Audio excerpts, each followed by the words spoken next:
जय श्री कृष्ण। आप सभी को आषाढ़ मास के 10वें दिन की ढेरों शुभकामनाएं।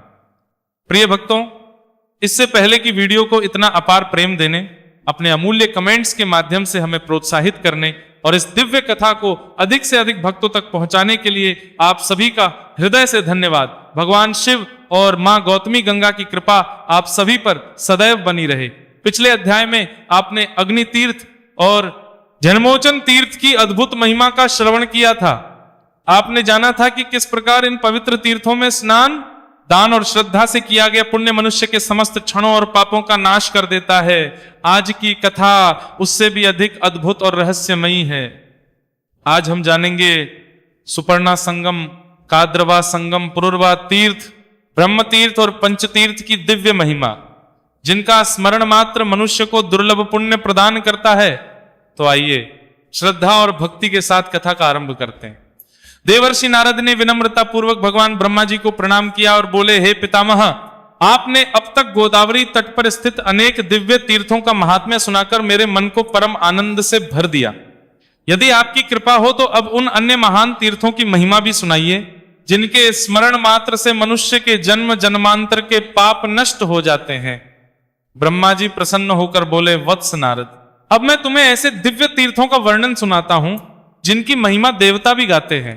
जो श्रद्धा से इनका श्रवण करता है वह इस लोक में सुख और अंत में मोक्ष प्राप्त करता है।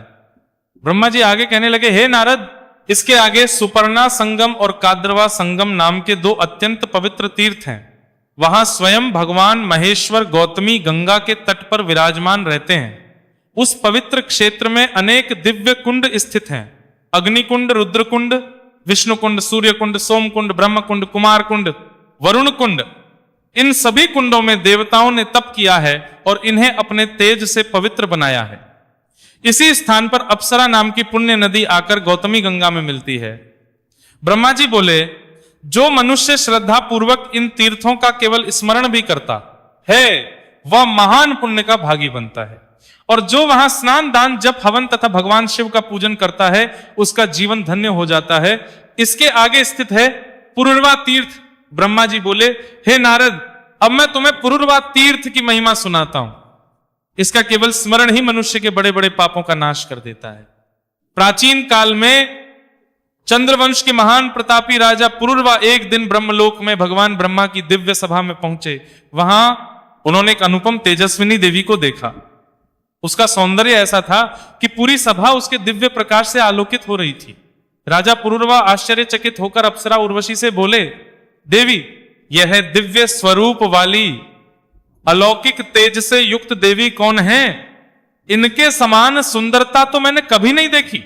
उर्वशी ने विनम्रता से उत्तर दिया, राजन, ये स्वयं ब्रह्मा जी की मानस पुत्री, देवताओं द्वारा पूजित पवित्र नदी स्वरूपा भगवती सरस्वती हैं। ये प्रतिदिन ब्रह्मलोक में आकर पितामह की सेवा करती हैं। यह सुनते ही राजा पुरुरवा का मन उनके प्रति श्रद्धा और आकर्षण से भर गया। उन्होंने उर्वशी से कहा, यदि संभव हो तो मेरी ओर से देवी सरस्वती को संदेश दो कि मैं उनसे मिलना चाहता हूं। उर्वशी ने जाकर राजा का संदेश सरस्वती जी को सुनाया।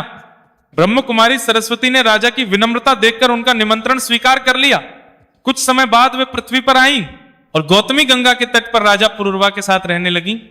दोनों ने अनेक वर्षों तक धर्म पूर्वक वहां निवास किया। किंतु एक समय ऐसा आया जब ब्रह्मा जी ने किसी कारणवश सरस्वती को श्राप दे दिया। उस श्राप के प्रभाव से वे पृथ्वी पर कहीं प्रकट होती और कहीं अदृश्य हो जाती। उनकी धारा अनेक स्थानों पर लुप्त होकर पुनः प्रकट होने लगी। जब राजा पुरुरवा को यह ज्ञात हुआ तो उनका हृदय अत्यंत व्याकुल हो उठा। उन्होंने निश्चय किया, जब तक मुझे देवी सरस्वती की पूर्ण कृपा प्राप्त नहीं होगी मैं विश्राम नहीं करूंगा। इसके बाद राजा गौतमी गंगा के उस पवित्र संगम पर पहुंचे जहां सरस्वती की धारा आकर गंगा में मिलती थी। वहां उन्होंने कठोर तपस्या आरंभ की। दिन रात भगवान महादेव का ध्यान किया, गौतमी गंगा की आराधना की। अनेक वर्षों तक जारम खरात के नहीं करिए आरंभ की धारा गौतमी गंगा का उपवास, जप और तप करते रहे। अंततः भगवान शिव उनकी भक्ति से प्रसन्न हुए। मां गौतमी गंगा ने भी उन्हें दर्शन देकर आशीर्वाद दिया। उनकी कृपा से राजा पुरुरवा को अपने समस्त मनोरथों की सिद्धि प्राप्त हुई। ब्रह्मा जी बोले, तभी से वह स्थान सरस्वती संगम ब्रह्म तीर्थ और पुरुरवा तीर्थ के नाम से प्रसिद्ध हो गया। वहां सिद्धेश्वर महादेव स्वयं विराजमान हैं और भक्तों की सभी कामनाएं पूर्ण करते हैं। इसके बाद ब्रह्मा जी ने एक और महान रहस्य बताया। उन्होंने कहा, हे नारद, वहां मेरी 5 दिव्य पुत्रियां भी नदी रूप में प्रवाहित होती हैं। वे हैं सावित्री, गायत्री, श्रद्धा, मेधा, सरस्वती। जहां ये 5 पुण्य नदियां गौतमी गंगा में आकर मिलती हैं, वही स्थान पंचतीर्थ कहलाता है। उस स्थान की महिमा का वर्णन स्वयं देवता भी करते हैं। जो मनुष्य वहां स्नान करता है, जो श्रद्धा पूर्वक दान देता है, जो अपने पितरों का तर्पण करता है, या केवल इन 5 पवित्र नदियों का स्मरण करता है, वह समस्त पापों से मुक्त होकर भगवान की कृपा का अधिकारी बन जाता है। ब्रह्मा जी बोले, हे नारद, पंचतीर्थ में किया गया प्रत्येक शुभ कर्म अनेक यज्ञों से बढ़कर फल देने वाला है। वहां स्नान करने वाला मनुष्य केवल भौतिक सुख ही नहीं बल्कि अंत में मोक्ष भी प्राप्त करता है। देवर्षि नारद यह अद्भुत महिमा सुनकर भाव विभोर हो गए। उन्होंने हाथ जोड़कर कहा, नारायण नारायण, धन्य है वह तीर्थ जहां स्वयं देवताओं की कृपा बरसती है और जहां भगवान शिव अपने भक्तों पर अनंत अनुग्रह करते हैं। देवर्षि नारद बड़े ध्यानपूर्वक ब्रह्मा जी की वाणी सुन रहे थे। पुरुरवा तीर्थ और पंचतीर्थ की महिमा सुनकर उनका हृदय आनंद से भर गया। वे बोले, हे पितामह, आपकी वाणी अमृत के समान है। कृपा करके अब आगे के तीर्थों का भी वर्णन कीजिए। ब्रह्मा जी मुस्कुराए और बोले, वत्स नारद, अब मैं तुम्हें उस पवित्र तीर्थ की महिमा सुनाता हूं जहां स्वयं यज्ञों का फल स्थायी रूप से प्रतिष्ठित हो गया। उसका नाम है शमी तीर्थ। शमी तीर्थ की उत्पत्ति बहुत प्राचीन समय की बात है। एक प्रतापी और धर्मनिष्ठ राजा थे जिनका नाम प्रवरत था। वे धर्मपालक, सत्यवादी और प्रजा के हितैषी थे। अपने राज्य तथा समस्त प्रजा के कल्याण के लिए उन्होंने गौतमी गंगा के दक्षिणी तट पर एक भव्य अश्वमेध यज्ञ करने का संकल्प लिया। चारों दिशाओं में निमंत्रण भेजे गए। 2 नश्य मुनि, ब्राह्मण, देव पूजक और विद्वान उस यज्ञ में उपस्थित हुए। उस महान यज्ञ के प्रधान आचार्य और पुरोहित स्वयं महर्षि वशिष्ठ बने। वेद मंत्रों की गूंज से पूरा यज्ञ मंडप दिव्यता से भर उठा। देवताओं को आहुतियां अर्पित की जा रही थीं। सभी दिशाओं में धर्म और पुण्य का प्रकाश फैल रहा था। किंतु जहां धर्म का प्रकाश होता है, वहां अधर्म भी उसे रोकने का प्रयास करता है।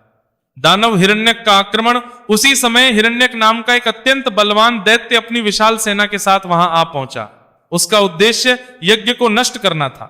उसने गर्जना करते हुए कहा, आज यह यज्ञ पूर्ण नहीं होने दूंगा, देवताओं की शक्ति यहीं समाप्त कर दूंगा। यह सुनते ही यज्ञशाला में उपस्थित सभी लोग चिंतित हो उठे, किंतु महर्षि वशिष्ठ तनिक भी विचलित नहीं हुए। उन्होंने शांत भाव से अपने हाथ में धारण किया हुआ ब्रह्मदंड उठाया। उन्होंने भगवान का स्मरण किया और दिव्य मंत्रों का उच्चारण किया। जैसे ही ब्रह्मदंड का तेज प्रकट हुआ, वैसे ही पूरा आकाश दिव्य प्रकाश से भर गया। उस दिव्य तेज को देखकर दैत्य सेना भयभीत हो उठी। महर्षि वशिष्ठ के ब्रह्म तेज के सामने हिरण्यक और उसके सैनिक टिक नहीं सके। क्षण भर में वे परास्त होकर रणभूमि छोड़कर भाग गए। धर्म की विजय हुई, अधर्म पराजित हुआ। यज्ञ की पूर्णाहुति दैत्य के चले जाने के बाद यज्ञ पुनः प्रारंभ हुआ।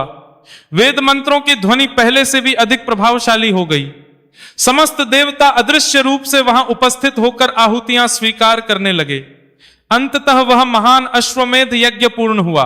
यज्ञ समाप्त होते ही आकाश से पुष्पवृष्टि होने लगी। देवताओं और महर्षियों ने राजा प्रवृत्त और महर्षि वशिष्ठ की प्रशंसा करते हुए कहा, राजन, इस यज्ञ की शक्ति अब केवल यहीं समाप्त नहीं होगी। इस स्थान पर अनेक दिव्य तीर्थ सदैव के लिए स्थापित हो गए हैं। दिव्य तीर्थों की स्थापना देवताओं ने घोषणा की। आज से यहां शमी तीर्थ, विष्णु तीर्थ, अर्क सूर्य तीर्थ, शिव तीर्थ, सोम तीर्थ, वशिष्ठ तीर्थ सदैव विराजमान रहेंगे। उन्होंने आगे कहा, जो मनुष्य श्रद्धा से इन तीर्थों में स्नान करेगा, दान देगा, जप करेगा अथवा भगवान का पूजन करेगा, उसे अश्वमेध यज्ञ के समान महान पुण्य प्राप्त होगा। ब्रह्मा जी बोले, हे नारद, इसमें तनिक भी संदेह नहीं है। असंख्य संगमों का रहस्य। इसके बाद ब्रह्मा जी ने एक अत्यंत अद्भुत रहस्य बताया। उन्होंने कहा, हे नारद, गौतमी गंगा में केवल 1 या 2 नहीं बल्कि असंख्य नदियां और सरिताएं आकर मिलती हैं। प्रत्येक संगम स्वयं में एक महान तीर्थ है। उनमें प्रमुख हैं सोम तीर्थ, गंधर्व तीर्थ, देव तीर्थ, पूर्णा तीर्थ, शाल तीर्थ, श्रीपर्णा संगम, स्वागता संगम, कुसुमा संगम, पुष्टि संगम, कर्णिका संगम, कृष्णा संगम, वासवी संगम। इसके अतिरिक्त शिव शर्मा, शिखी, कुसुम्बिका, उपराध्या, शांतिजा, देवजा, अज, सुर, भद्रा और अनेक अन्य पुण्य नदियां भी गौतमी गंगा में आकर मिलती हैं। देवगिरी का रहस्य ब्रह्मा जी बोले, पृथ्वी पर जितने भी पवित्र तीर्थ हैं वे एक समय देवगिरी पर्वत पर एकत्र हुए थे। बाद में भगवान की आज्ञा से वे सभी विभिन्न रूप धारण करके गौतमी गंगा में आ मिले। कोई नदी बना, कोई सरोवर, कोई कुंड, तो कोई पवित्र झरना। इसी कारण गौतमी गंगा को समस्त तीर्थों की जननी कहा गया है। गौतमी गंगा की महिमा ब्रह्मा जी बोले, जो मनुष्य इन पवित्र संगमों में स्नान करता है, जो जप तप हवन दान और पितरों का तर्पण करता है, उसकी सभी मनोकामनाएं पूर्ण होती हैं।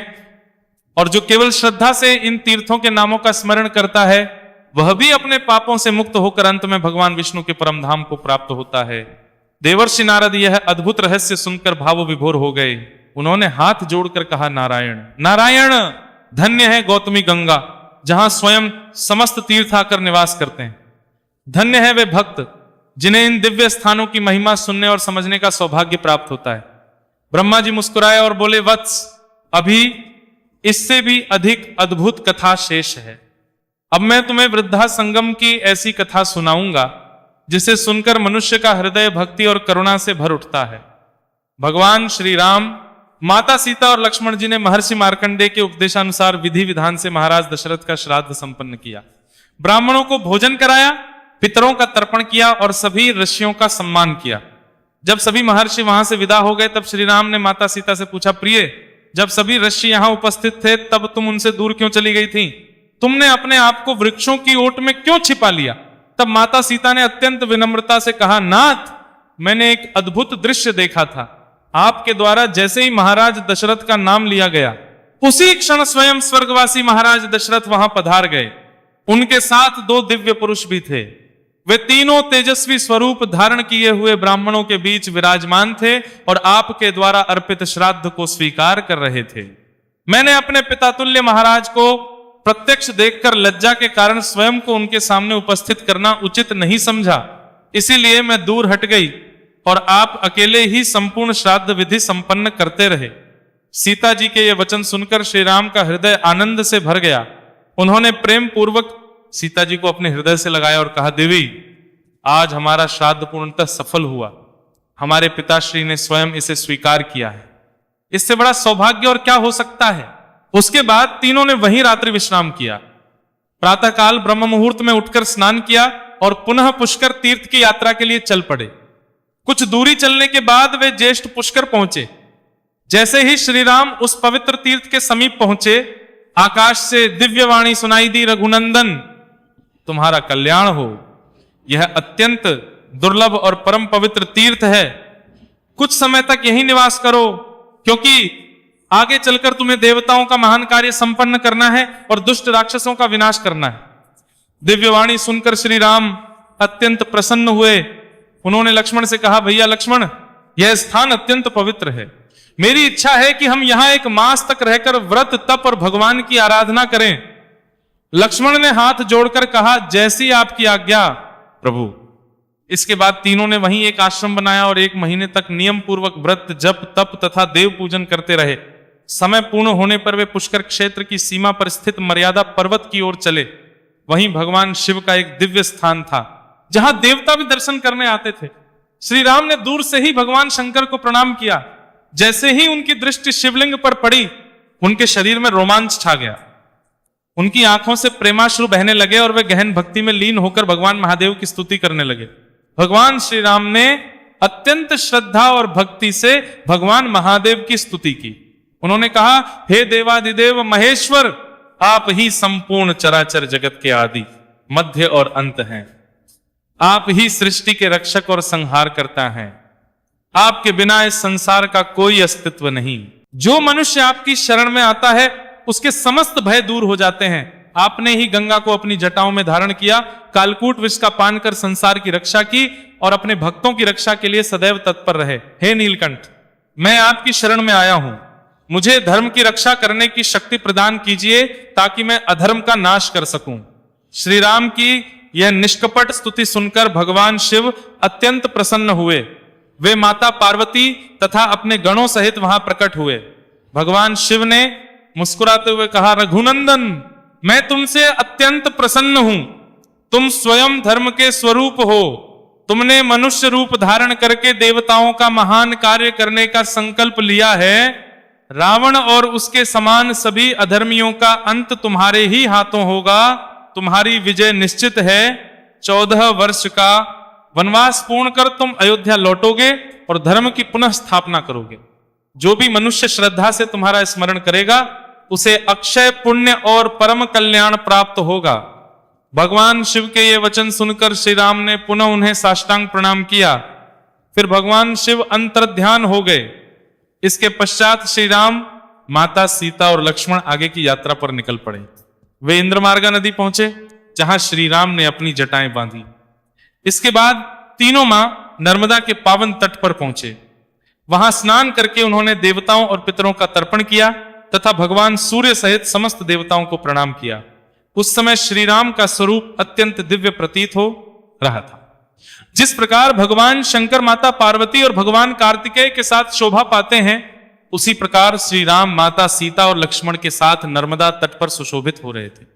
इस प्रकार श्री राम ने अपनी पवित्र तीर्थ यात्रा को आगे बढ़ाया और अनेक दिव्य स्थलों को पवित्र किया। यहीं पर 10वें अध्याय की पावन कथा पूर्ण होती है। अगले अध्याय में आप सुनेंगे इलाती के आविर्भाव की अद्भुत कथा, अनेक नए तीर्थों का महात्म्य तथा उनसे जुड़ी दिव्य घटनाएं।